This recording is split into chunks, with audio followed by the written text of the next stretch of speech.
પુલવામા થયેલ આતંકી હુમલા બાદ આઈબીના ઇનપુટને પગલે મુખ્યમંત્રીના નિવાસસ્થાને સાંજે બેઠક મળશે। ઉચ્ચ સ્તરીય બેઠકમાં રાજ્યની સરહદી સુરક્ષાની સમીક્ષા કરવામાં આવશે।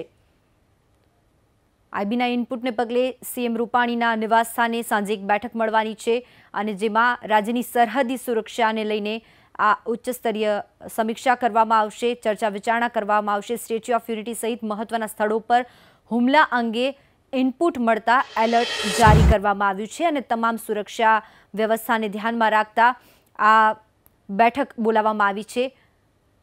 આઈબી દ્વારા કેટલીક વિગતો આપવામાં આવી છે અને જેને પગલે હવે ગુજરાતમાં એલર્ટ કરી દેવામાં આવ્યું છે।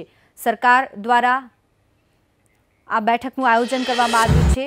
સ્ટેચ્યુ ઓફ યુનિટી પર સુરક્ષા વ્યવસ્થા વધારી દેવામાં આવી છે અને ખાસ વિજય રૂપાણીના નિવાસસ્થાને આજે સાંજે એક બેઠક મળી રહી છે। સુરક્ષાને લઈને કયા કયા પગલાં ભરવા, કઈ કઈ મહત્વની બાબતો પર ધ્યાન રાખવું, આ તમામ મુદ્દે સાંજે ચર્ચા થશે। પણ તે પહેલાં ગુજરાતમાં તમામ જાહેર સ્થળો પર હવે સુરક્ષા વ્યવસ્થા સઘન કરી દેવામાં આવી છે। સ્ટેચ્યુ ઓફ યુનિટી પર પણ સુરક્ષા વ્યવસ્થા વધારી દેવામાં આવી છે। સંવાદદાતા કલ્પેશ રાવલ જોડાઈ ગયા છે। કલ્પેશ, જણાવો શું છે વધુ માહિતી? અત્યારે મુખ્યમંત્રી નિવાસસ્થાને ઉપસ્થિત છું અને અહીંયા ટૂંક સમય બેઠક શરૂ થશે। અત્યારે હાલ રાજ્ય પોલીસ વડા, આઈબી ચીફ સાથે જ એટીએસના ડીઆઈજી અને મુખ્યમંત્રીના સુરક્ષા સલાહકાર છે, તમામ ઉચ્ચ અધિકારીઓ અત્યારે પહોંચી ચૂક્યા છે। ટૂંક સમયની અંદર આ બેઠક થશે। ખાસ તો રાજ્યની સુરક્ષાની જે સ્થિતિ છે તેની આ સમીક્ષા માટે આ બેઠક બોલાવવામાં આવી છે। ગૃહ રાજ્યમંત્રી પ્રદીપસિંહ પણ અત્યારે પહોંચી રહ્યા છે। 2 દિવસ પહેલા જે પ્રકારે ઇનપુટ મળ્યા હતા અને એક ઈમેલ આવ્યો હતો, ઈમેલમાં ગંભીર આશંકાઓ વ્યક્ત કરવામાં આવી છે। ગુજરાતના ઇતિહાસમાં ક્યારેય ન થયા હોય એ પ્રકારના આતંકી હુમલાની દહેશત વ્યક્ત કરવામાં આવી છે। જોકે ઈમેલની વાસ્તવિકતા કેટલી સાચી છે તેની અલગથી તપાસ થઈ રહી છે, પરંતુ આ માહિતી ખૂબ જ ગંભીરતાથી લેવામાં આવી રહી છે અને એના માટે જ સુરક્ષાની સમીક્ષા કરવામાં આવી છે। ગુજરાતની વાત કરવામાં આવે તો સરહદી જે વિસ્તાર છે, 1600 કિલોમીટરનો દરિયા કિનારો અને કચ્છ, બનાસકાંઠા, પાટણ સહિતનો જે સરહદી વિસ્તાર છે, વિશેષ છે દહેશત એવી વ્યક્ત કરવામાં આવી હતી કે જાહેર સ્થળો, સ્ટેચ્યુ ઓફ યુનિટી અને રેલવે સ્ટેશન સહિતના જે સ્થાનો છે એની ઉપર આતંકી હુમલાની આશંકા વ્યક્ત કરવામાં આવી છે। ગ્રેટર હૈદરાબાદના એક આતંકીનું નામ પણ આ ઈમેલમાં દર્શાવવામાં આવ્યું હતું કે જે સક્રિય થયો છે। આ ઉપરાંત અન્ય એક સ્યુસાઇડ બોમ્બર પણ છે, એક વૃદ્ધ મહિલા પણ છે। આ પ્રકારની માહિતી જે આવેલી છે, આ માહિતીને ગંભીરતાથી લઈ અને સુરક્ષા વ્યવસ્થાની આ સમીક્ષા થઈ રહી છે। તમામ ઉચ્ચ અધિકારીઓ અહીંયા ઉપસ્થિત છે।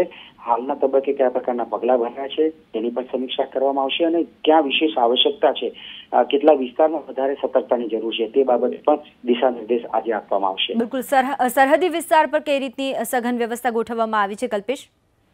સરહદની જો વાત કરવામાં આવે તો 1600 કિલોમીટરનો દરિયા કિનારો છે, ઉપરાંત ક્રિક વિસ્તાર જે છે કે જેની સુરક્ષાની વ્યવસ્થાની જવાબદારી જે છે એસએફ પાસે છે। એટલે કેન્દ્રીય જે સુરક્ષા એજન્સીઓ સાથે પણ રાજ્યનું સુરક્ષા તંત્ર જે સતત સંપર્કમાં છે, કોસ્ટ, એરફોર્સ છે, તમામ ની સાથે અત્યારે સુરક્ષા એજન્સીઓ સંપર્કમાં છે। મેં અગાઉ કહ્યું એ પ્રમાણે સરહદી જે જિલ્લાઓ છે, પાટણ, બનાસકાંઠા, કચ્છ, ત્યાં વિશેષ સતર્કતા રાખવામાં આવી છે અને ત્યાં મહત્વના આઇકોનિક સ્થાન આવેલા છે, એટલે કે દ્વારકાનું મંદિર હોય, સોમનાથનું મંદિર હોય, અક્ષરધામ હોય અથવા તો પછી સ્ટેચ્યુ ઓફ યુનિટી, આવા વ્યૂહાત્મક સ્થાનો ઉપરની સુરક્ષા વ્યવસ્થા પણ સમીક્ષા કરી અને ત્યાં જો શક્ય છે તો જરૂર જણાશે તો ત્યાં પણ સુરક્ષા વ્યવસ્થા વધારે સઘન કરવામાં આવશે। અત્યારે વિધાનસભાનું ચાલી રહ્યું છે ત્યારે સચિવાલય અને વિધાનસભાની સુરક્ષા વ્યવસ્થા પણ વધારી દેવામાં આવી છે। જી આભાર કલ્પેશ, સમાચારો સાથે જોડાયેલા રહેશું, ફરીથી આપનો સંપર્ક કરવામાં આવશે। તો આજે મુખ્યમંત્રી સીએમ રૂપાણીને ત્યાં નિવાસસ્થાને બેઠક મળી રહી છે, ઉચ્ચ સ્તરીય આ બેઠક મળી રહી છે અને જેમાં સરહદી વિસ્તાર જે ગુજરાતનો છે ત્યાં સુરક્ષા સઘન કરી દેવામાં આવી છે। ખાસ કરીને સ્ટેચ્યુ ઓફ યુનિટી, કચ્છનો સરહદી વિસ્તાર, આ તમામ જગ્યા પર અત્યારે સુરક્ષા સઘન કરી દેવામાં આવી છે।